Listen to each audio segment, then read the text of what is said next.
We continue with the current EU business tax environment. Is it fit for purpose?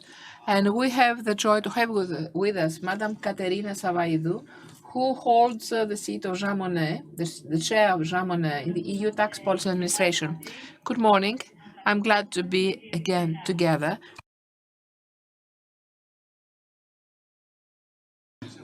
Before entering the three questions that I have prepared, I would like to ask you the following.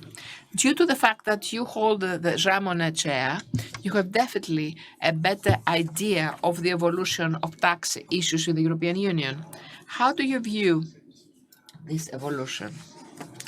And also in relation to the Greek affairs, could we draw some kind of convergence? Could you see some kind of a trend of appearing convergence? I would like your original comments. Yes, over the last years, we see a very intense effort from the EU to proceed in a more streamlined tax harmonization. We knew that there were many difficulties to date due to the necessity to have consensus between the member states to adopt such laws. So the last years, an effort is made to have qualitative majority for this decision-making process. Of course, this can also be attained through the various evolutions in the global level. We see, for instance, that for various issues, there is a great reservation from behalf of many EU members, which, however, due to the pressure existing at the global scale, they may sit around the table. So let me raise the first question. Recently, we had the agreement in the OECD for the position of a global tax and redistribution of the profits of multinationals in the various markets when they reside. What is the view of the European Union? What will happen with the various digital resources allocated in the various countries?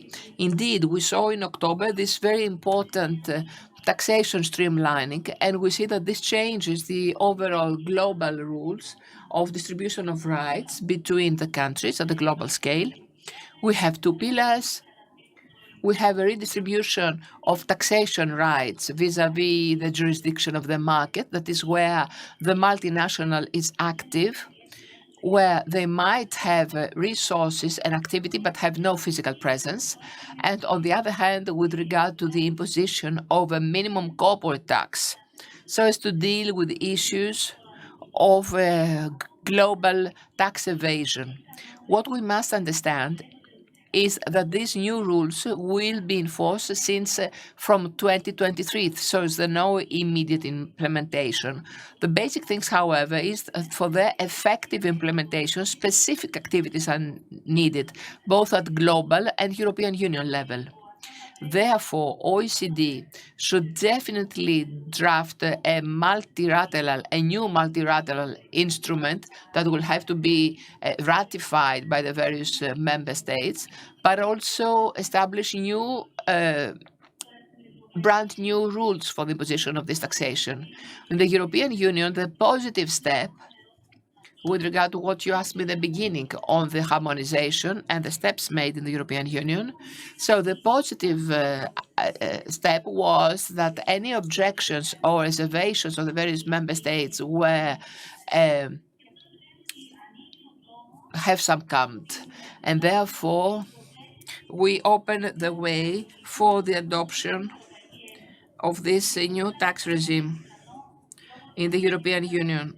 Otherwise, due to the rule of consensus, that would not be possible. So both in the European Union proceed to new rules. The European Union has already announced a new directive following the drafting of the new standards for Pillar 2, but must also review whether there should be a directive in relation to the redistribution of rights. Furthermore, I consider it very important that following a common agreement and discussions held of G20, we have got also announcements from member states, that is France, Italy, Spain mainly, in cooperation with the UK and the USA, for a gradual abolition or perhaps freezing of all fragmented unilateral digital taxes imposed by those countries. Otherwise, can be no harmonized global environment where all those multinationals can operate. So that was a very good agreement. It's a positive step with regard to attaining the goals it has been set. But definitely for its implementation, a lot has to be done. And this is what needs to be systematically elaborated by all the EU institutions. Thank you. Let me proceed with the second question.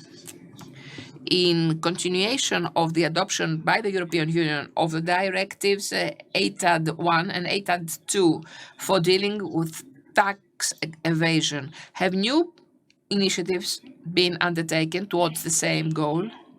Yes, we know that these two directives were very important in the effort of dealing with the tax evasion. Of course, this effort is continuous and constant. An important initiative undertaken by the EU was the proposal for a directive for dealing of tax evasion through the so-called shell companies or the so-called shell entities at large, that is, entities which are fictitious, in other words. Let us say, of course, that perhaps the European Union dwell on the subject and assess how the existing directives are implemented in the member states before proceeding to the new step. And actually, one step that will allow you to think better. So as not for it to be a hurdle to economic activity. There will be public consultation, and we will see how it will move ahead. An equal important issue is the updating of the list of the non-compliant countries. We saw that the last updating took place by the European Council with the addition and deduction of a lot of countries, but even at this level we've got reactions, especially from the side of the European Parliament, following the leak of the Pandora Papers, a new tax scandal, if you like. And therefore, this the whole discussion on the real notion of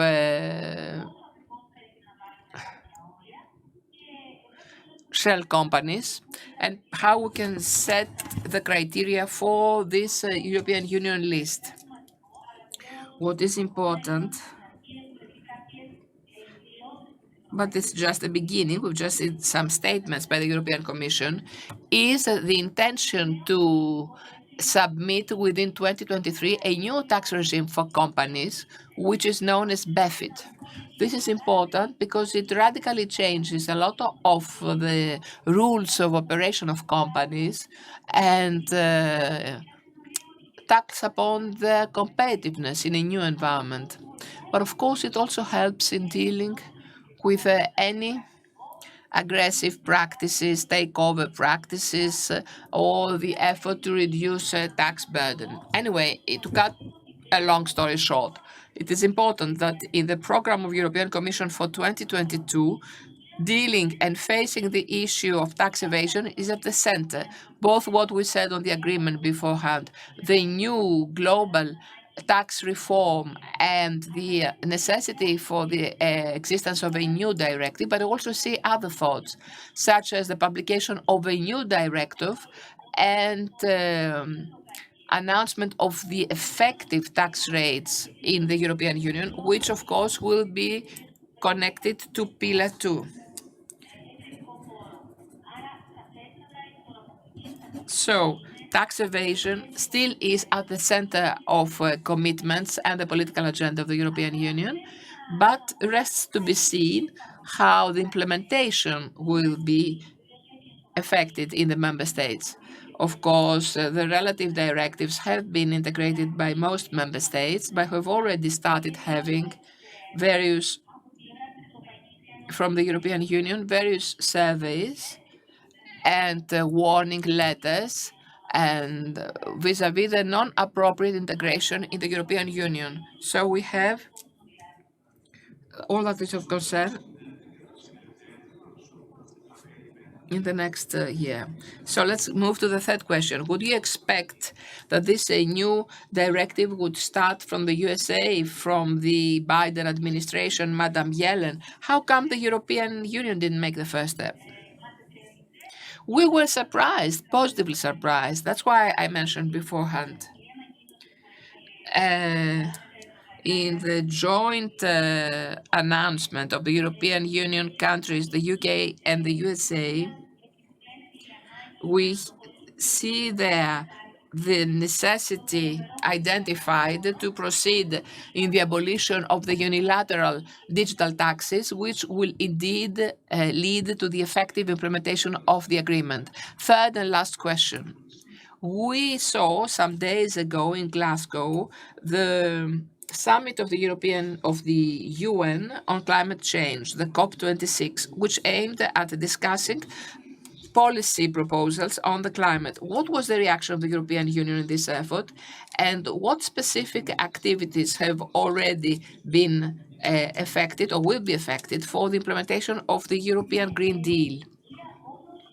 Yes, indeed, we have all followed this meeting, and we saw the various countries participating in the COP26 in Glasgow. A lot of interesting things were heard, perhaps a little bit a slight step back. Anyway, there was a commitment, that's crystal clear, for the need of dealing with the climate change that has such a dire impact on both economic and social life. Now, as far as the European Union is concerned, first of all, we saw that in the framework of that summit, the president of the European Commission announced the intention that we had also learned before in relation to the new trans-border mechanism of the adjustment of CO2 emissions.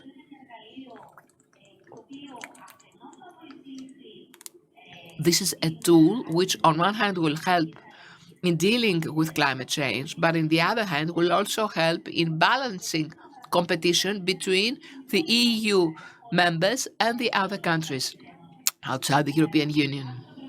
I heard beforehand in the discussion held with Athina Kaliva, and I heard the concern to what extent those measures and the need of the European Union to become a neutral